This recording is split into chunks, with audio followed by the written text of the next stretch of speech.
Hey guys, today I'm going to try to interview Andy Lally, and I'm scheduled with him right now. Let's see if he answers.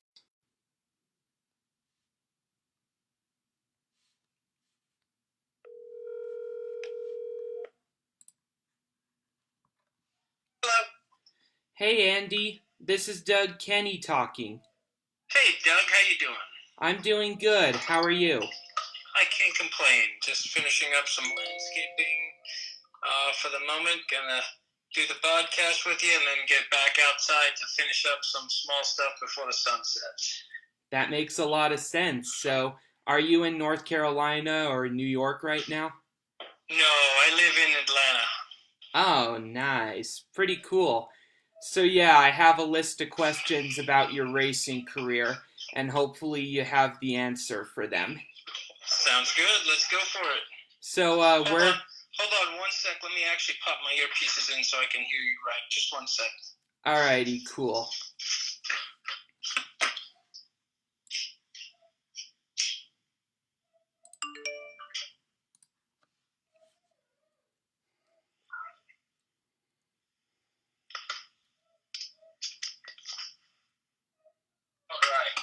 All right. Alrighty, so where are you originally from? I was born in Huntington, Long Island, and grew up there until my mid to late 20s when I moved to Atlanta. Okay, so Long Island, New York then? Yep. Alrighty, pretty cool. What made you get into motor racing? From a very young age, I had an attachment or a draw to anything with wheels. And it started with my big wheel and all the little toys, my wagon, everything that I had as a kid. I would take to the top of this hill in our neighborhood, and I would push it to the top, and then I would ride it down, and then do it over and over again. And when I had a neighbor, one of the older kids on the block, he was about 10 years old at the time. I was about 4 or 5. He came out one day with a go-kart, and it just blew my mind that there were cars for little kids.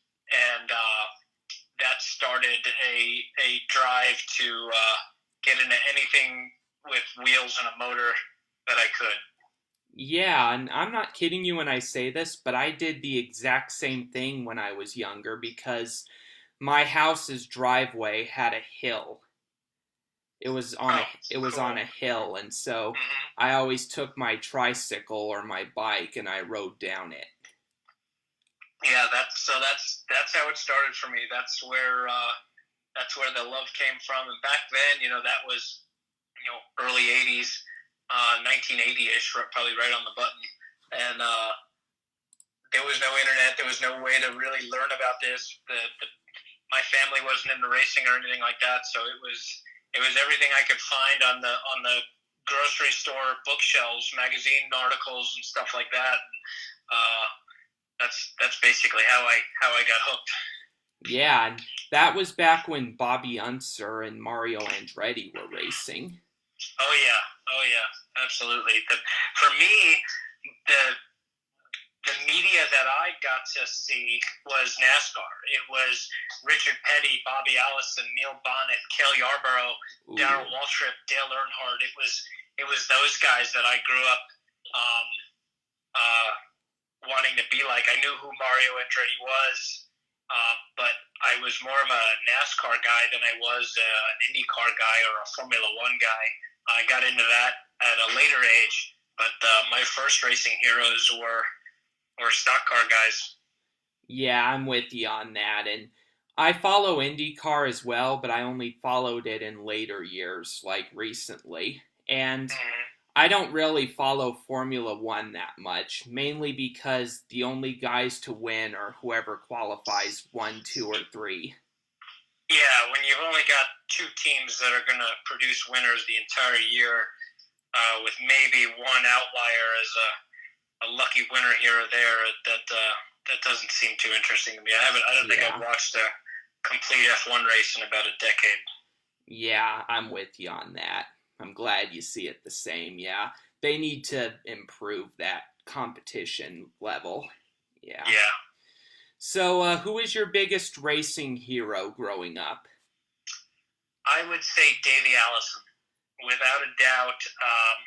From the I was a fan of Bobby. Like I said, I was a fan of Bobby Allison, Neil Bonnet, and those guys. I wanted to be in the Alabama gang before I could point to where Alabama was on the map.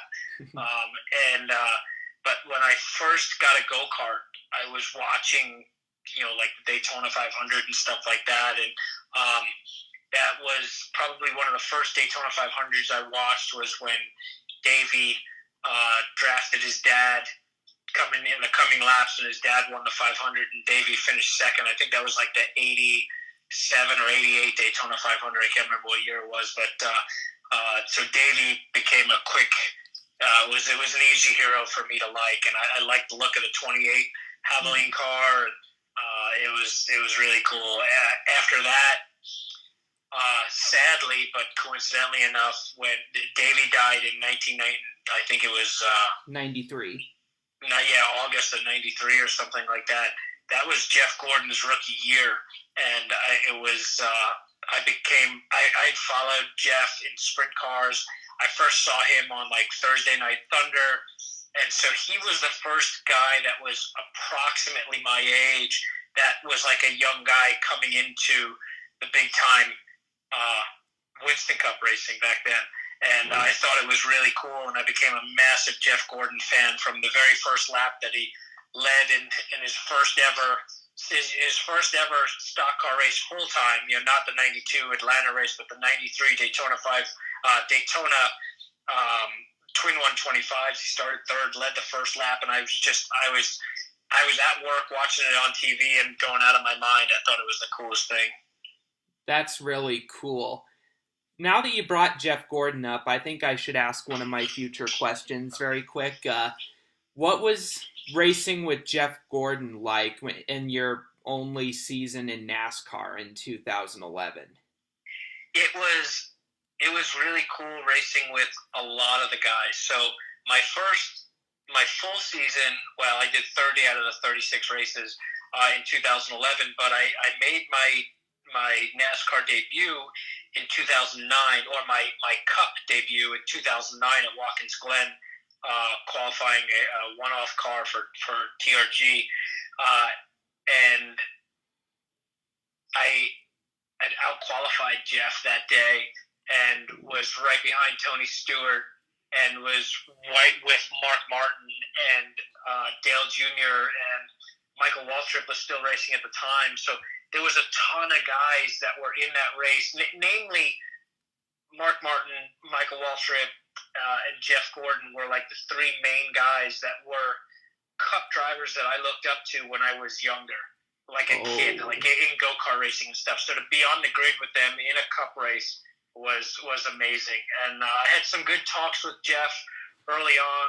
I had one unfortunate incident with him at Bristol where we were probably 400 laps into a 500-lap race, and he was coming by to lap me. We had a horrible car that day, and I was sliding around, and his spotter said that he wanted the bottom, so I gave him the bottom, but I had been running the bottom the whole time, and so I went up high, and I got loose off, and I corrected right as he was coming by me, and I doored him. I gave him a big old donut right on the side as a lapped guy. And I remember him sticking his finger out the window as we were rolling back into turn one.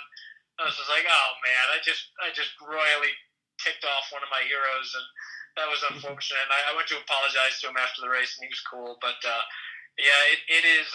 it's neat having a chance to race your childhood heroes. Yeah, and was it the middle finger that he gave, or was it an index?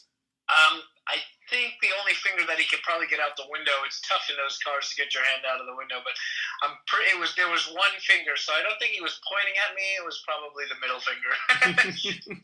Yeah, at least I have to be honest with you. I'm kind of glad that you apologize when you wreck someone like that, because I mean it was my fault. I didn't wreck him so much, but he was running at the front of the pack, and the last thing he needed was for me to drive into his door. So I think some of the NASCAR drivers like Joey Logano needs to learn from you. The only guy that I've actually left NASCAR sort of sour with was Logano, and he probably doesn't even remember it, but I was running really good at Dover, and we were on a restart, and he just flat dumped me up the banking, and he shot me up the groove, and I lost 4 or 5 spots, and we were running inside the top 15, and that we weren't doing that much that year, but we were good at Dover, we were good at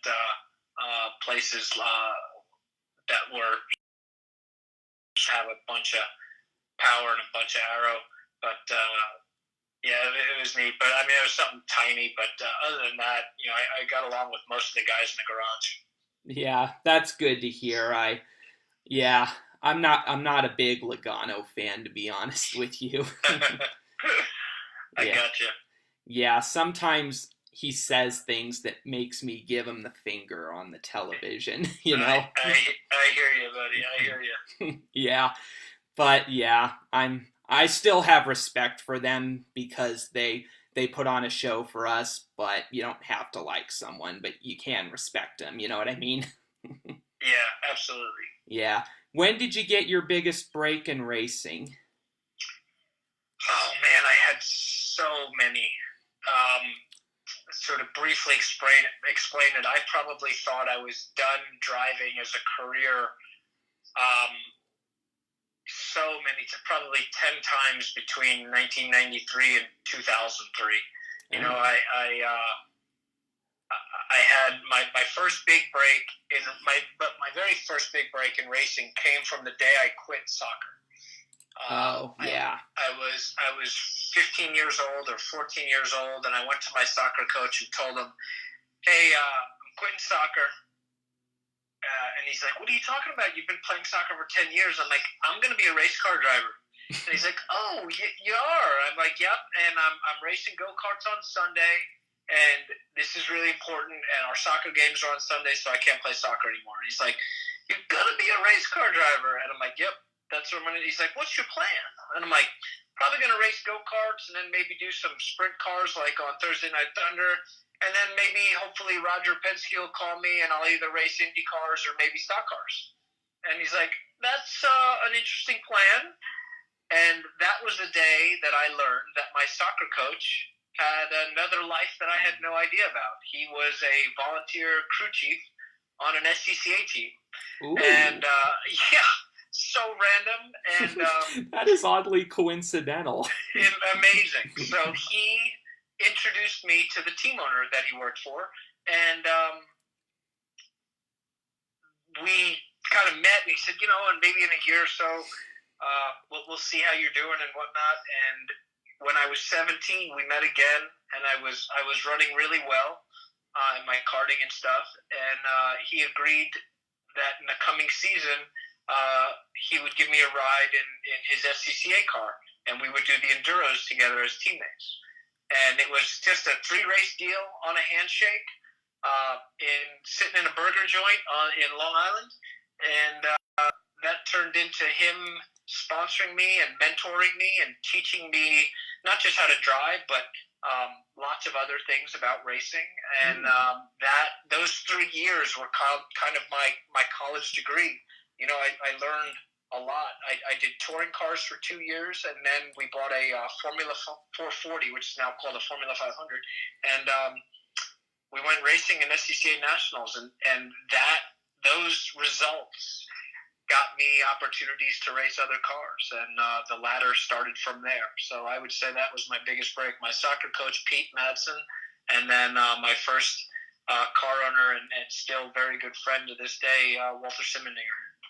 Yeah, that's pretty cool, man. So did you want to start out as a stock car driver, and then when this guy when he was the crew chief you mentioned, when he picked you up for the team, is that when your career turned towards sports cars? So yes, that's the short answer is yes. The funny answer is that I lived on Long Island, and I didn't have a clue what the racetrack Bridgehampton was.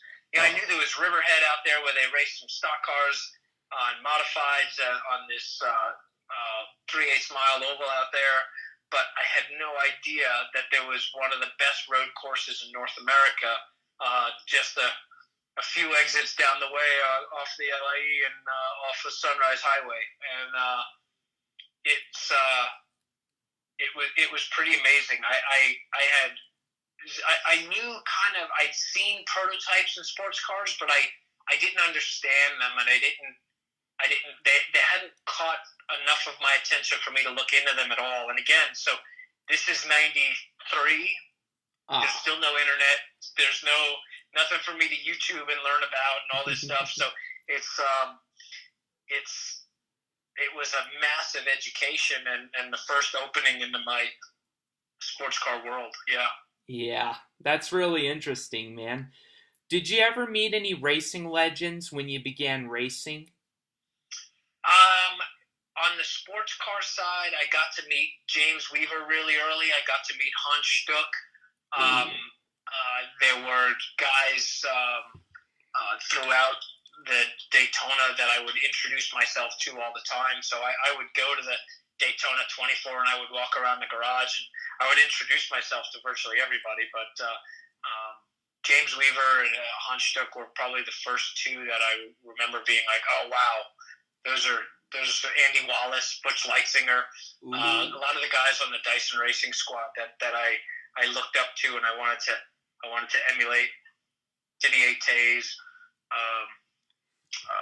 some neat stuff. That's really interesting. Did you meet Dan Gurney at all? So, funny story is that the lady that was doing some press releases for me, Linda Mansfield, she still actually does press releases for a lot of people she works for at a racetrack in Indianapolis.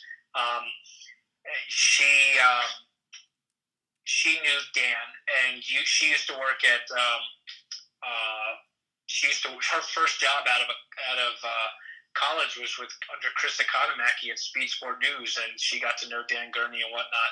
Ooh. And when I won my first 24 hours of Daytona, I got my PR lady sent out a press release and whatnot, and I got and that was when you would send it out by fax or you were just you were still faxing things, and Dan Gurney wrote a handwritten note on top of the press release that said, it was to Linda, and just said, hey, tell Andy, great job, way to keep the Long Island guys going. And I didn't know that Dan Gurney was actually born and raised for a little bit on Long Island before he went out to California. Yeah. So that was really cool. I'm good friends with his son, Alex. Alex and I actually raced against each other in some open wheel stuff as we were coming up through the ranks. And so it was really neat to get a note from him like that. Yeah, that's like Walt Disney writing a letter to a new animator congratulating him. Yep, exactly. So that you're very lucky that you got that type of a note from such a legend.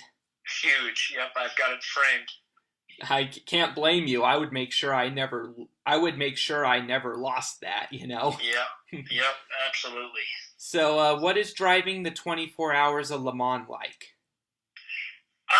That was pretty incredible. I got to do it 2 years in a row in 2005 and 2006 in a Courage LMP2 car. I can't remember if it was called Prototype 2 or LMP. I can't remember what the heck the class was called, but it's essentially what LMP2 is today. It was fascinating. The Le Mans circuit was really cool. The fans at Le Mans were awesome. The food was horrible. The traffic stunk.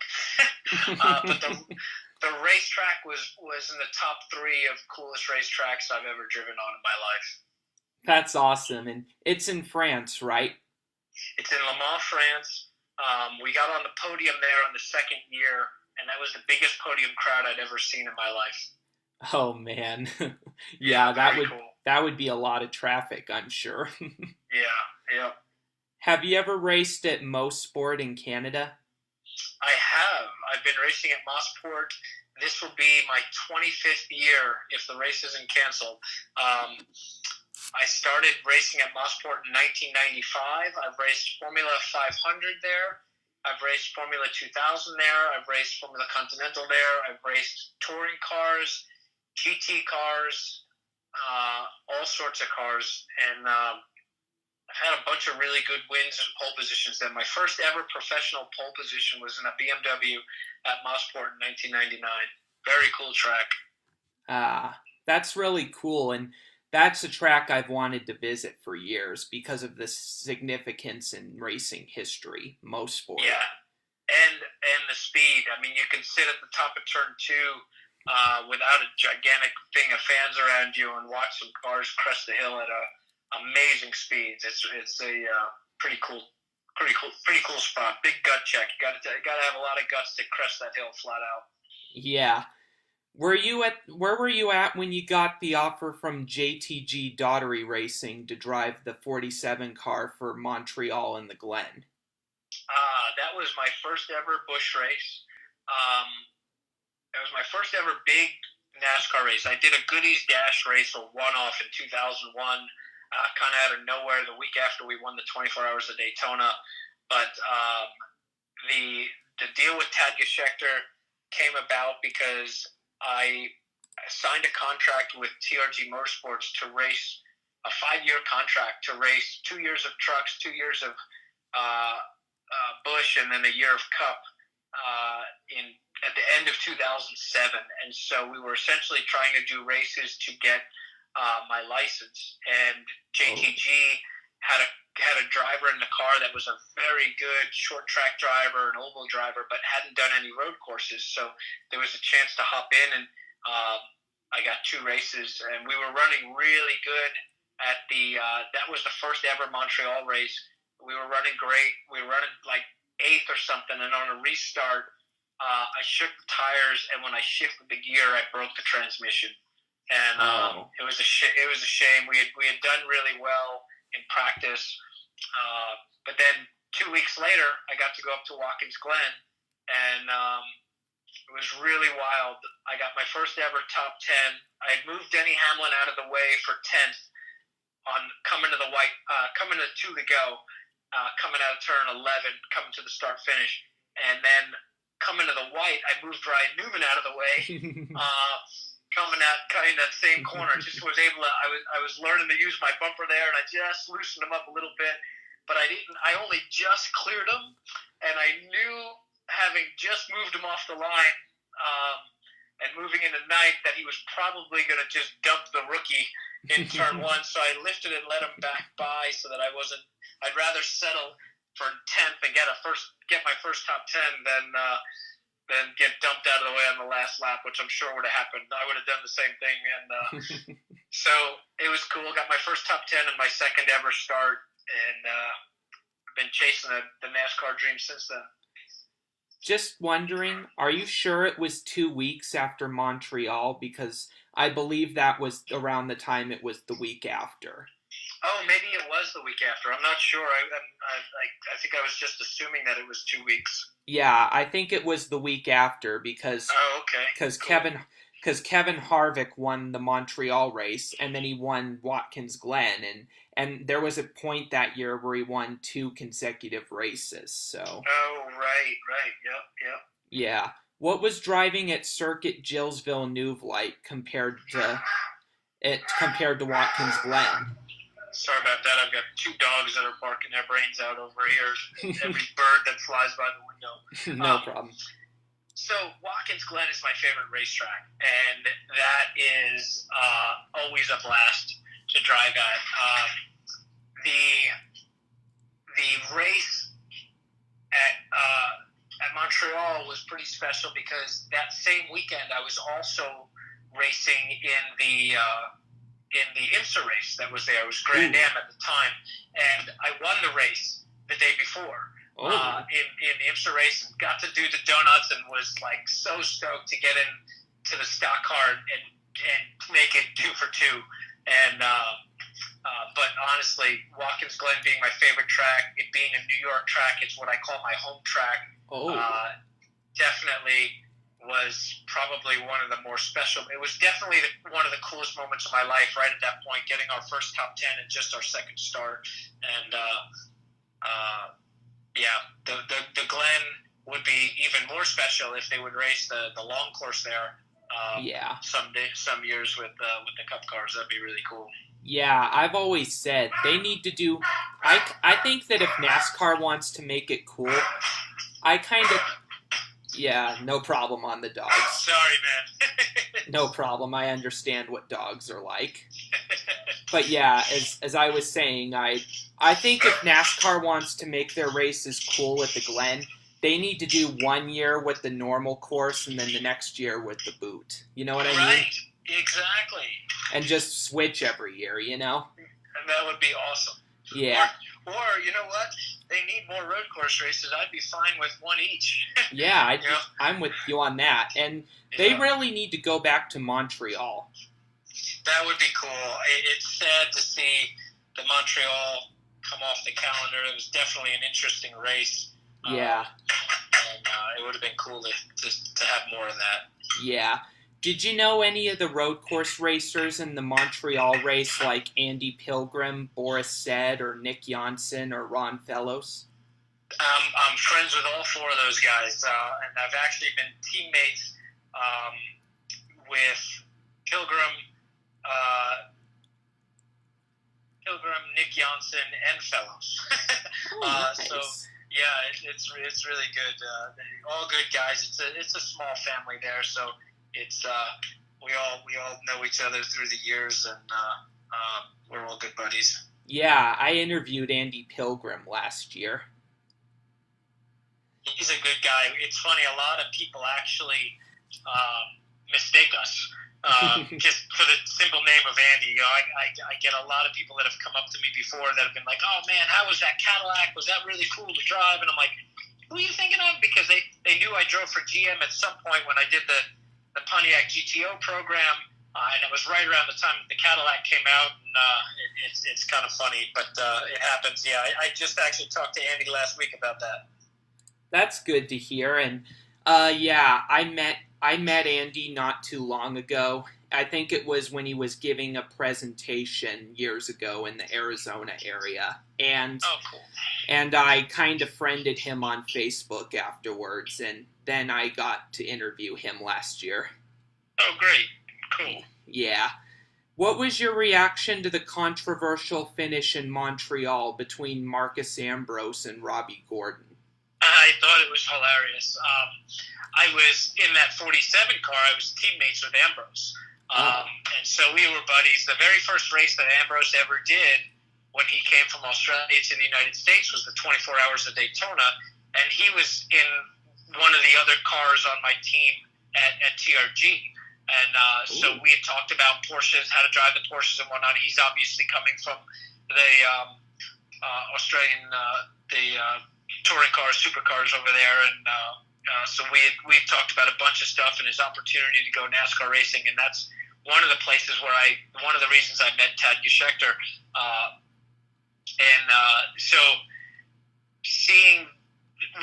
I saw that all unfold from pit lane because we broke our transmission right near the end of the race, coasted in the pit lane. I got out and I just got on the box and I was going to watch the rest of Ambrose's race and I was rooting him on. And so that was pretty crazy. Watching three guys do donuts at the end of that race between Gordon and Harvick, and then Tagliani, for whatever reason, was doing donuts because he finished third or something like that. It was Carpentier. It was Carpentier. That's what it was. It was a very odd, confusing time, but it was a very odd ending to my very first ever NASCAR race. Yeah, and last year I asked one of my team owners I previously interviewed. I asked him for his reaction to the controversy, and you know what he told me? What? Whether you agree with NASCAR's call, we race under their roof, under their rules. Exactly. Yeah, exactly. So, yeah. I think you already talked about that one as far as the question I was going to ask, so I'll move to the next one. Okay. How did you get your ride with Kevin Buckler's team for the Nationwide Series? Well, so I was teamed with a guy named Mark Bunting, and we had just won the championship in 2004, in a Porsche, and Mark was trying to figure out where to go for the following year. And we were actually talking to Tom Milner about racing a BMW. And at the very last second, the day before Thanksgiving, Mark called me and he said, "Hey, we're going to race for TRG." And we went to race for TRG that year in 2005 in a Porsche. And we finished second in the championship, just losing on the 3 corners to go before the checkered flag. I made a pass on the guy that I was fighting with in the points, and then he absolutely just crashed me out in the next corner. And Grand Am didn't call it, and so we finished second in the championship that year. And that led Kevin to sign me for a multi-year deal in the sports car thing, and then that led to him. I'm the guy that talked TRG Motorsports into going NASCAR racing. So we had just basically transitioned from sports cars to NASCAR. Ah, pretty cool. What does TRG stand for? The Racers Group. That's what the team used to be called back in the day, and then he just shortened it up in 2003 or 2004 or something like that to TRG. That's a really interesting name. It's kind of similar to that Cup team that shut down about a year ago called the Motorsports Group. Yes, it seems kind of vague, doesn't it? Yeah, it's like, well, if you look at it, it wasn't really a winning team. The Motorsports Group wasn't. It was what it said it was, a Motorsports Group. Right. I don't even know who that was. Who was that? It was Curtis Key. Oh, okay, that's right. I think I remember that. Yep. Yeah, and so what was the reason you ran the full-time Cup circuit in 2011? Did you say what was the reason for it? Yeah. I just wanted to race NASCAR. That was it. I would do anything to race NASCAR, and essentially I had a chance. At the end of 2010, Bobby Labonte was made a decision to leave TRG. And they needed a guy. At that point, they were just resorting to doing starting parks to keep things going. And they asked if I would want to do a handful of starting parks just to get a little bit of practice in Cup cars. Because at that point, I had only done probably 7 or 8 Craftsman truck races, and then I did 2 Busch Series races, and then I probably did 5 or 6 starting parks in 2010, plus my 1 Cup start in 2009. And so I had maybe like 16 to 20 stock car races ever in my life, and they offered me a full-time gig to racing Cup, which is a single car team, no engineers, just a crew chief and some guys, and it was pretty insane. I mean, we had a teeny tiny little budget, but it's one of those deals where if you wanted to play for the New York Yankees in baseball, and you got an opportunity, and they said, "Here's the deal. Here's your wiffle ball bat. Get up to the plate." You might not be as happy with the equipment that you've been given to go do the job that you've been wanting to do all your life, but you stand up at the plate and you swing the heck out of that bat, no matter what it is. And I can say I did that. It's something I'm very proud of, regardless of how it went or whatnot. I still had a good time, and I still got to attempt to achieve my dream of winning a NASCAR race. Yeah, that's a very good way to look at it, man. So and this next question I'm going to ask is kind of ironic because I'm wearing a Kyle Busch cap, who's one of my favorite drivers. But I'm gonna take whatever answer you get me because it is what it is, But your final start was at Texas in 2011. What was the atmosphere like with the controversy over Kyle Busch wrecking Ron Hornaday out of a championship? Oh, to be honest, there were so many other controversies and everything else going on at that point that I could care less. Yeah. There was just one thing that happened to happen that was going to be a big moment for a month or so and then be forgotten about. I have forgotten about that, actually. But I wasn't in agreement with how it was done, but I understand Kyle's frustration. Yeah. It's you get wrecked out of a race. You want to go take a guy out. I would have rather he did it under green, but it's boys have at it kind of atmosphere, you know? Yeah. Did you think the penalty imposed by NASCAR, which was parking for the weekend, do you think it was just based on the circumstances? It's hard to tell, and to be honest, I don't remember all the details, but I know that basically what they're saying is all they made a statement was wreck the guy in the race, don't wreck him under yellow. And if that's what the rule is, and basically that message was sent, and it was loud and clear because nobody's done that since then. But they've wrecked the hell out of each other in the race. They just haven't done it so much under yellow anymore. Yeah. I will admit that I kind of thought it was a little bit just based on the circumstances, so I set aside my opinion of Kyle to kind of be real about it, although I will admit that about a year later, I was a little bit disappointed when Jeff Gordon did the same thing, and NASCAR chose to just slap his hand with a fine, you know? Right, yeah. I was a little bit disappointed about that, but, you know, it is what it is. It's their rules, you know? Yep. So, what was the reason you ultimately didn't pursue NASCAR the following season? Well, it was very simple. I would have loved to have stayed in NASCAR, but by September of that year, I had a very good offer to join Magnus Racing.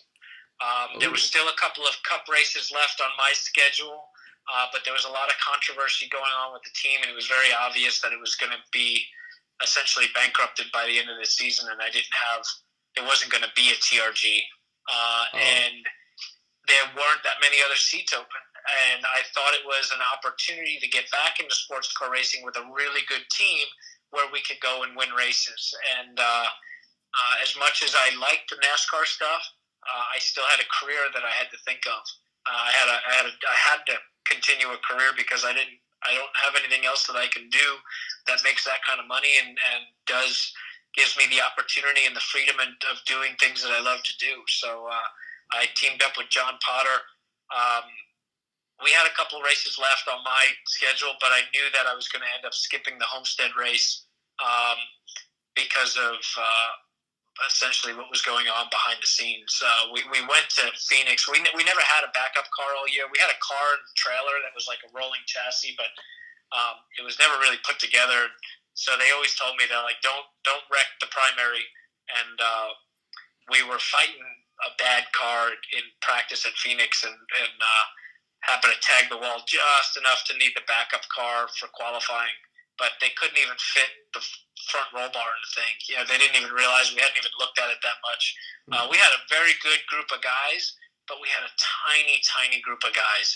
And so they were all overworked like crazy and just couldn't get the amount of time and people in the right place to have a good, proper backup car because we only had like 4 cars. And it was kind of crazy. Yeah. So is that why your season was cut short in 2011? No, basically, so the only race that I skipped in 2011 was the last one, was Homestead, and that was just because I was kept getting promised a payment. They were way behind on payment, and I told them, I said, look, if the money's not in the bank here, I'm not going to Phoenix. And they put a little bit of money in the bank at Phoenix, and they said, "Oh, we'll get you next week." I said, "I won't go to the last race if it's not in there." It came down to that because they were way behind on everything, and I just got a feeling by midweek that, or early in the week, that it wasn't happening. So I spoke to my crew chief in private, and I said, "Here's what's going to happen." He understood because there were guys in the shop that weren't getting paid either, and I said, "I talked to Mike Bliss already. He's available. He's been like substituting for a handful of guys all year. Mike is willing to do it. Are you willing to do it with Mike?" And he said, "Yeah, absolutely." And I get it. Cool. And So I told Kevin just basically thought that I was bluffing and that I wasn't going to go. And he called me on Thursday night, like, hey, where are you? You're not at the track. And I'm like, yeah, Mike's on his way.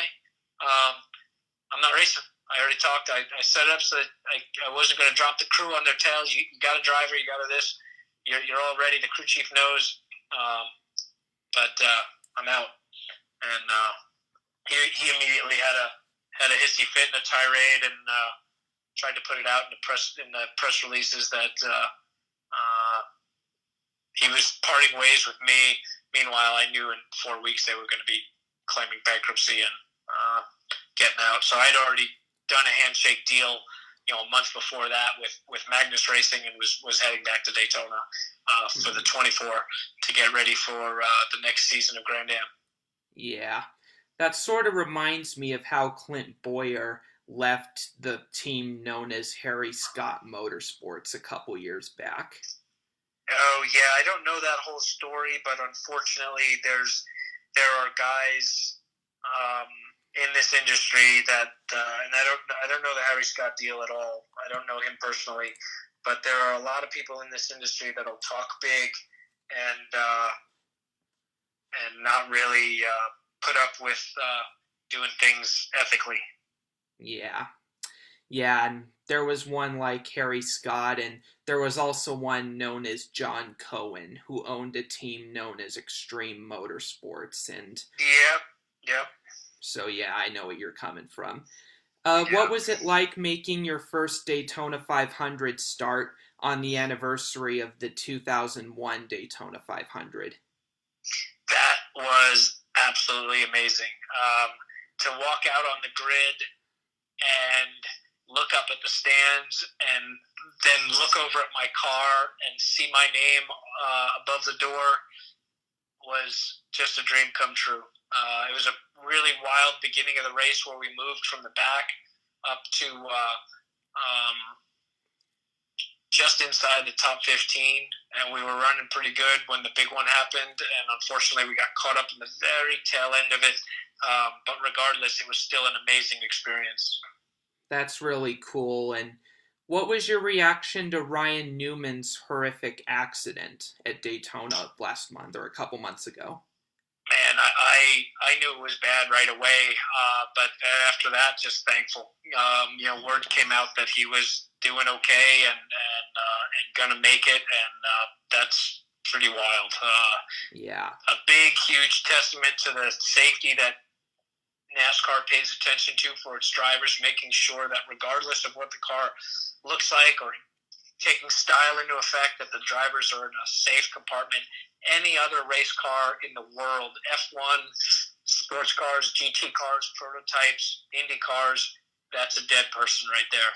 And Ryan Newman not only is alive, but he's alive and well, and he's going to race again. Yeah, that was awesome that he survived. And you know what I later learned from research?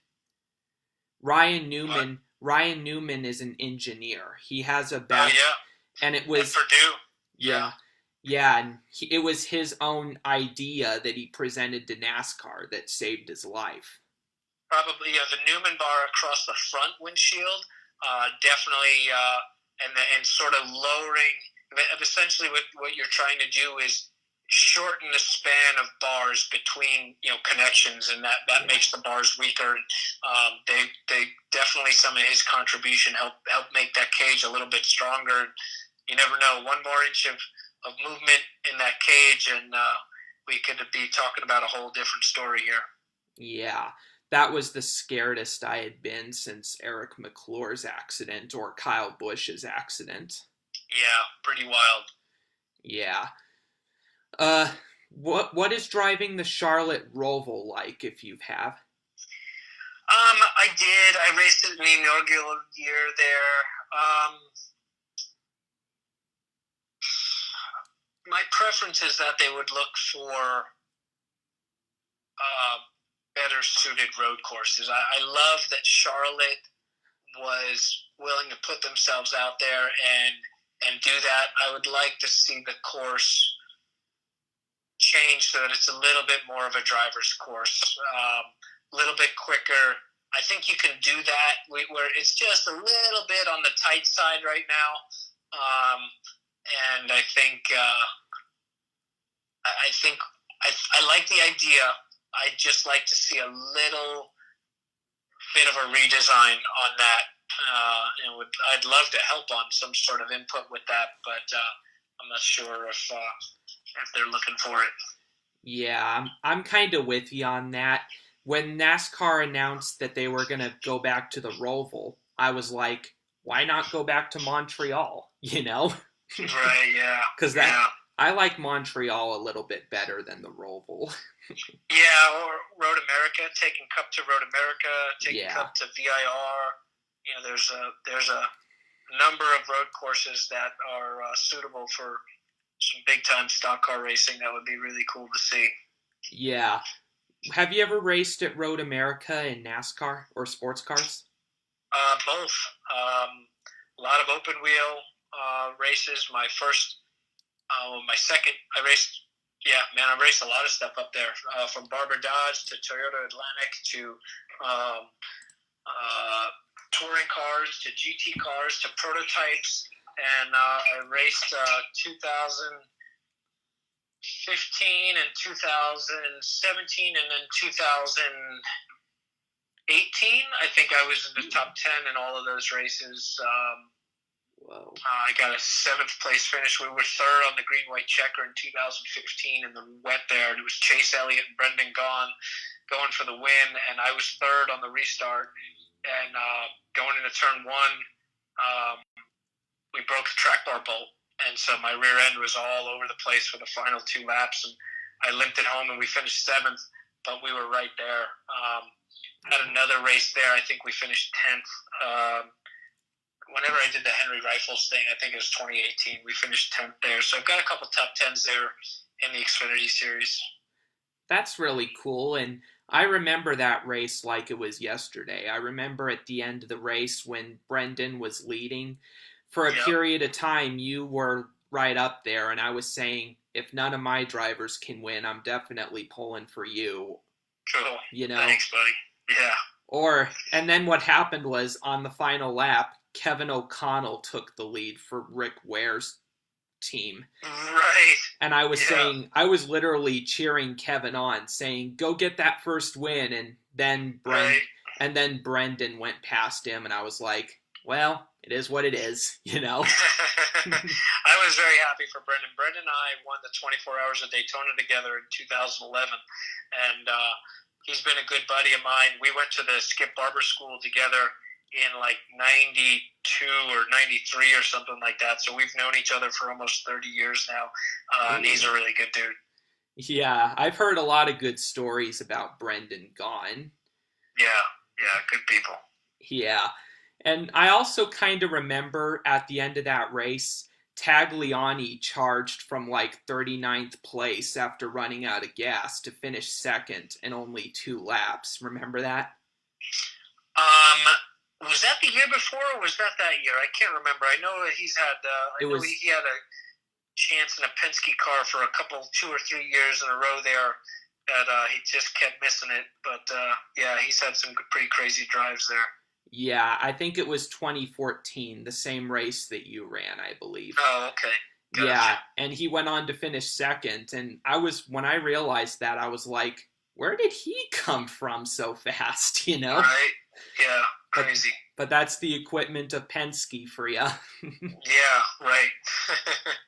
Yeah, those cars are pretty amazing. Everybody that's hopped into that 22 car has gone to the front. Yeah, for sure. What's the main difference between Mosport and Watkins Glen? They're actually relatively similar.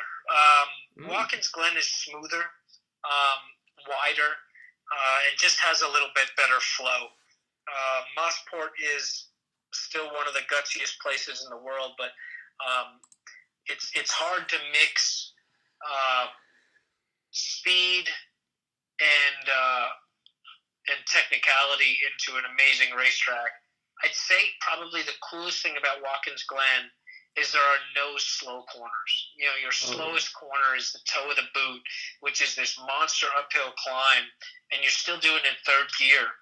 There's no first gear hairpin like you've got a 5B at Mosport that kind of slows down this amazing flow that you've got. That would probably be the only thing. I wouldn't change anything about Mosport, but if I was forced to, it'd be to just take the hairpins out. I can't stand hairpins. Okay. And the hairpins are those tough corners, like those loops, right? Just the really tight, slow corners. So, you've just got it's not quite a hairpin at turn 5B at Mosport because it's not 180 degrees where you would call a typical hairpin, but it's just a very tight, slow corner where you can get down to first or second gear depending on what kind of car you're in. And for me, those corners just aren't that fun. I like faster corners, and I like being able to just fly through stuff like that. I'm with you on that. I love to go fast. Good stuff. And not only that, but when I'm on a highway driving a car or riding in one, I always get irritated whenever the car has to stop suddenly because people are stabbing at the brakes. Yep, exactly. So I'm with you on that. Have you ever been to the Indianapolis 500? I did. Actually, I never stayed for the 500. I've raced at Indy. I won there in the Grand Am race when we raced there, and I raced the Brickyard 400 and had a really good race there as well. But I went to the Indy 500 for practice days, but I never actually stayed for the race. Alrighty. You like the practices better than the race, or was it just because of the circumstances? It was just the circumstances. I'm an Indy fan, but I'm not that big of an Indy fan. And I just, I had a few friends in the race that year, so I went by to say hi. And I was just kind of around as part of a marketing effort, to be honest. Yeah. I could have gone to an IndyCar race about almost 10 years ago. It was back when I was still living in Colorado. And I was scheduled to go to the race at Las Vegas, which was the championship race, and I was invited by my father's colleague who worked security there. And what happened was, I made a poor choice in school and was grounded. You see. Okay. But what happened was the race went on, and unfortunately, we know what happened on lap 13 of the race, Oh, yep. And ironically, if I had gone to the race, I would have been within distance of the crash. Oh, wow. So it was kind of a blessing in disguise, Mm-hmm. And when the wreck happened, I kind of shut it off once I saw that the drivers were out, I shut off the television to go make myself some food. And about 20 minutes later, I got a message from the colleague saying Weldon didn't make it, Yeah. I was getting some messages from friends right away that something wasn't looking right because of obviously how bad the crash was there. I met Dan the week he actually came to the United States. We were down in Florida together and hanging out, go-kart racing, and he was a good guy and a very, very, very fast guy. Yeah, that was very tough. And a couple hours later, they gave the announcement, although I already knew what it was going to be. Yeah, it's crazy. Yeah, but I'll get to an IndyCar race eventually once this pandemic with the virus ends, hopefully. Good to hear. Yeah. Do you have any further NASCAR starts coming up anytime soon? I just got a call from a team asking me about availability, and I would love to do it, but I can't commit right now because they're tentatively right now. I have Watkins Glen, Mid-Ohio, and Road America that are open that I could do it on, but and actually now that they've moved Petit Le Mans, I could do the Charlotte Roval.